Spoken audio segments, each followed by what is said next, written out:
Hey class, Adam Ward here. I want to talk to you today about diffusion and dispersion. The lecture today goes along with Chopra Lecture 8 in your textbook. And so we've talked through the semester about advection. Advection meaning bulk transport with velocity. So when we have lakes in series, we're thinking of advection as that Q times C term, that movement with the flow of water. What we're going to add today are some new processes. So one is molecular diffusion. This is mixing at the scale of molecules due to random Brownian motion. And so basically you can think of zooming in on particles closely enough, they're actually jittering like they've had too much coffee, and those jitters cause things to mix back and forth. In your head, you could picture a box of marbles where you put blue marbles in half and red marbles in half. If you slowly jiggled that box, random motion would cause those to mix together. That's molecular diffusion. Turbulent diffusion is mixing due to random turbulent eddies in the current. And so you can see here I've illustrated just a stream flowing from left to right, and there's random mixing that's occurring due to turbulence in the stream. And that's occurring at multiple scales, both relatively large as I drew in the purple arrows and relatively small as I've drawn in the orange arrows. Although this is a very different process than Brownian motion, the result is essentially the same, random mixing of concentrations across your channel. And finally, dispersion, mixing due to velocity gradients. And so if this is a plan view of a stream, we can see that flow in the center perhaps is moving faster than flow out at the edges where velocity is actually equal to 0 right at the bank. And as water moves sort of up and down across that stream, as I've got the orange arrows drawn, you get some mixing and some spreading out because some mass is moving more quickly than other mass. So what we're going to do today is take these processes that are driven by random motion and differential motion, and we're going to describe these all as one process that's causing spreading. So although physically these arise for different reasons, mathematically we can represent them the same way. Now, what does diffusion actually do in our system? It causes spreading, it causes mixing. Ultimately, it reduces concentration gradients in space. And so I want you to think about having two CSTRs, and starting with CSTR number 1 on the left-hand side of the image being full of concentrated liquid. So that's our strong mix of Kool-Aid, for example, and 2 being a pitcher of pure water. Right? What diffusion is doing is essentially taking an equal amount of water out of each of those and pouring it into the other pitcher. And so you can imagine that the first time you do this, pitcher number 1, our strong Kool-Aid mix, that really wouldn't change in its flavor. Number 2, yeah, you might start to see it get colored from what's dissolved in it. But after enough time of taking a scoop, switching them, taking a scoop and switching them, you'll ultimately see concentration of 1 come down, concentration of 2 come up, until concentration is perfectly equal. So that's what I mean when I say diffusion reduces concentration gradients in space. That mixing tends to even out concentration across the system. So let's take a look at how we can represent this. The first way we'll look at it is diffusion as a flow. And so for the system I drew, if we write out our typical mass balance for number 2, it would look something like this. Right? We would have some exchange rate or some volumetric flow rate Q from 2 to 1 and from 1 to 2. And you could factor it this way. Now, for representing diffusion, the only difference is instead of treating that as an actual flow of water, a Q, we call it a diffusion flow. And in your textbook, Chopra uses a capital D with a prime or an apostrophe next to it. So truly has units of volumetric flow, and that works because it's like taking an equal amount of water per time and switching it between the two containers. So that's diffusion as a flow.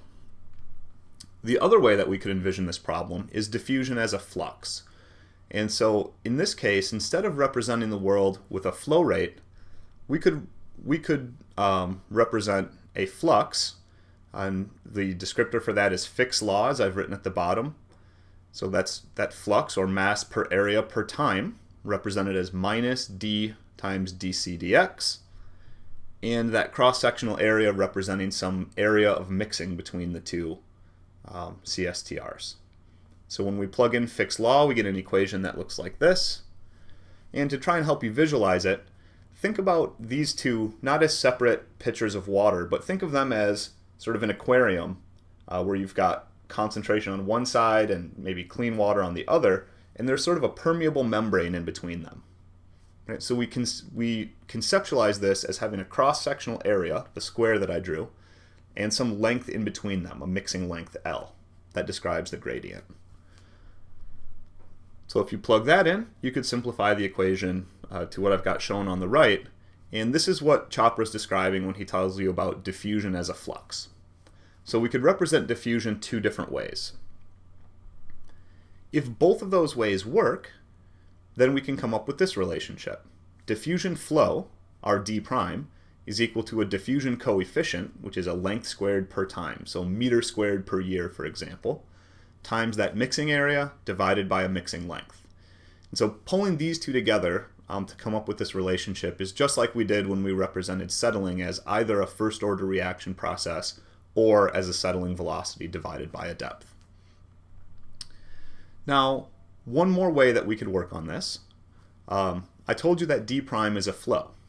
So that means it has units of length cubed per time. It's a volumetric flow. Well, we've also in this class represented flow as a velocity times an area. Q equals A times V. And so diffusion flow could also be represented as a diffusion velocity, or sometimes called a mass transfer coefficient, over the area for mixing, that A sub C.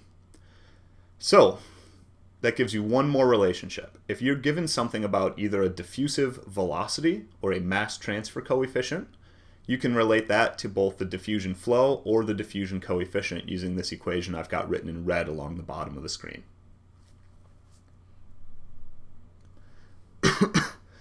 Now, we've written a few mass balances already, but I want to demonstrate to you how easily diffusion integrates into the way that we're already thinking about systems of CSTRs.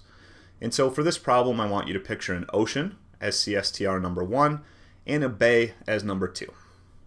So we could really represent that as something like this. So we've got our two CSTRs, we've got flows connecting them, we've got reactions in them, loads into both, and then in purple I've added this diffusive term. Right? So the idea that there is some mixing between the ocean and the bay that allows mass to move in between them. So for number 1, we could write out our typical mass balance equation like this. And you'll notice the only thing that's changed from what you've done in the past is now this term that's written in purple, plus E prime times C2 minus C1. And I'm noting here in orange for you, how do you know what order to put those in? Well, this is a mass balance for 1. So C2, anything coming from 2 into 1 acts like a source. So that better be added. Anything going from 1 to 2 better have a negative in front of it, or a minus C1, because 2 is a sink to 1 in that scenario. So for lake 1, concentration 1 goes last in those parentheses. And now we can write out the exact same mass balance equation for CSTR number 2 for the bay. And what I want you to notice there is that these terms are equal and opposite. For 2, C2 comes last in the parentheses and 1 comes first. So, how do you do this? Common mistake. The way that I like to think about this is to give yourself a bit of a gut check and ask yourself, okay, for equation 2 here, if there's more concentration in the ocean than the bay, so if C1 is greater than C2, what's in those parentheses becomes a positive term. Right? And that would mean that mass would be entering 2 from 1. It's a net source. Does that make sense? Yes. If the ocean has higher concentration, it should be a net source to the bay, because we're trying to even out that concentration gradient. Common question from folks in class, what's with the D versus the E in the textbook? So Chopra goes through this derivation as I did using a molecular diffusion coefficient D, and then ultimately switches it to E, which is more associated with random motion and dispersion. So fundamentally, no difference. strictly speaking, the D is related to molecular diffusion and E is related to dispersion. In most of our systems, E is going to be much, much greater than D. We represent them the same way mathematically. And so rather than having two terms where we're trying to isolate a molecular level versus a velocity field problem, we're going to lump everything together, and we'll typically use an E for that. So by the time you've watched this, you ought to understand how to integrate diffusion into your mass balance problems for systems of CSTRs. You should be able to describe something about the processes that cause dispersion and diffusion to happen, and given information about dispersion, either as a flow, a coefficient, or a mass transfer coefficient, you ought to be able to interconvert between those three forms to get the E prime, the mixing velocity that you need. I hope this helps, and I'll see you in class.